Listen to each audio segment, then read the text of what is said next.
গাজীপুরে আওয়ামী সন্ত্রাসীদের হামলায় আবুল কাশেম নামের এক শিক্ষার্থীর নিহতের ঘটনায় প্রতিবাদী গায়েবানা জানাজা ও আওয়ামী লীগকে নিষিদ্ধের দাবিতে কফিন মিছিল করেছেন রাজশাহী বিশ্ববিদ্যালয়ের শিক্ষার্থীরা। বুধবার রাত 8:30টায় বিশ্ববিদ্যালয়ের কেন্দ্রীয় জামে মসজিদে এশার নামাজের পর গায়েবানা জানাজা অনুষ্ঠিত হয়। পরে প্রতীকী কফিন নিয়ে মসজিদ থেকে জোহা চত্বর ঘুরে আবারও এক স্থানে এসে মিছিল শেষ হয়।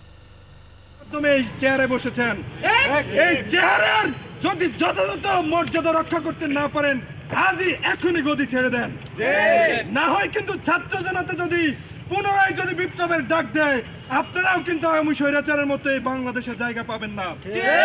অবিলম্বে আওয়ামী স্বৈরাচারীদের বিচার করুন এবং আওয়ামী লীগকে এই ভূখণ্ডের নাৎসি বাহিনী হিসেবে স্বীকৃত আওয়ামী লীগকে নিষিদ্ধের দাবিতে সর্বমহলে সচেতন হন। এই আশাবাদ ব্যক্ত করেই আজকের এই খাটিয়া মিছিলে সমাপ্ত ঘোষণা করছি। আমাদের মিছিল শেষ। আমার একটা স্মার্ট সিদ্ধান্তে 25% গ্যাসের খরচ কমেছে। ভাবছেন কিভাবে?